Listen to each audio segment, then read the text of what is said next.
A Texas healthcare worker who provided care for Thomas Eric Duncan, the first patient to be given a diagnosis of Ebola in the U.S., who died last Wednesday, has tested positive for the deadly virus.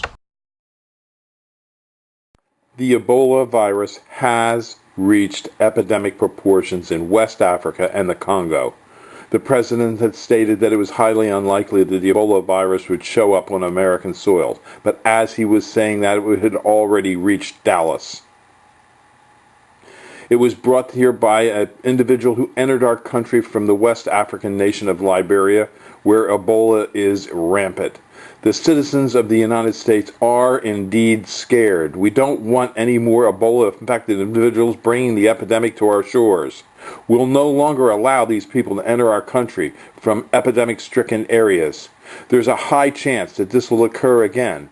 We must ask and plead for the FAA and the federal government and Obama to ban all incoming flights from any Ebola-stricken region.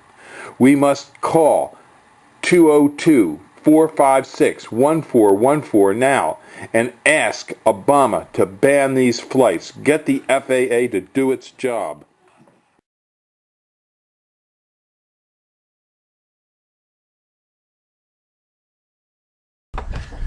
This is our 4-poster deer treatment bait station used at Highland Hill Farm. You can come to the farm and see how we have this set up. This is a demonstration unit that we have showing deer eating at the feeder. The feeder has a trough, and it also has a hopper that feeds the trough and limits the amount of corn being used. This is a picture of a deer before treatment by the USDA at their test station. This is a deer after treatment at the USDA test station.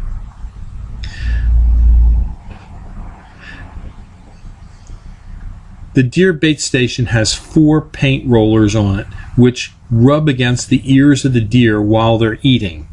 It's an efficient way to kill ticks on your property. This bait station has killed up to 98% of the deer ticks in an area. It's recommended that you use 1 feeding station for every 40 acres to get adequate coverage for your property. This feeder uses only, and I repeat, only whole, clean corn. And the deer will only eat about 1.5 pounds of whole, clean corn per deer per day. So it's not that much per deer to feed these deer and treat them. The storage bin for the corn on the deer bait station can tell you how many pounds of feed are being consumed by the deer.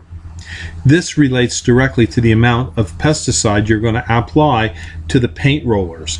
You need to follow the directions on the label to figure out how much pesticide to apply to the rollers. It's not difficult. It's very easy to do. This is the applicator gun. By squeezing this, fluid will be sucked up through this tube that goes into the can. This is the pesticide. Follow the application directions and wear gloves. This is a new unit, so it's not dirty.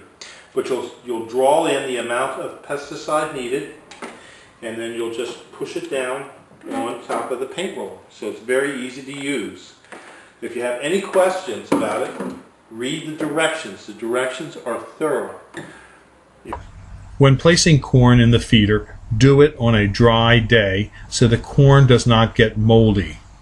Deer will not eat moldy corn, and moldy corn won't flow through the system to the troughs where the deer feed. We like to keep track of the amount of corn that is consumed, because with the knowledge of the amount of corn consumed, we can figure out, using our pesticide label, how much pesticide to add to the paint rollers. Also, we like to make sure that in the trough where the deer feed, there isn't much corn. When there's a lot of corn, they can eat it fast and they don't get as much of the pesticide on their ears. We want them to work at the station to get the pesticide on their ears. We check the pesticide. We check the station once a week to make sure that the hopper where the deer feed from is clean and that the corn will flow out that we have corn in our storage bin and that we have the correct amount of pesticide on the paint roller applicators. In this manner, deer in your neighborhood will become your tick-killing machines. The efficiency of this feeder in eliminating ticks in an area can be upwards to 98%. A 98% reduction in ticks will mean that your likelihood of catching the Lyme disease will dramatically go down. When you hate your neighbor, call Highland Hill Farm. We provide screening and buffering trees.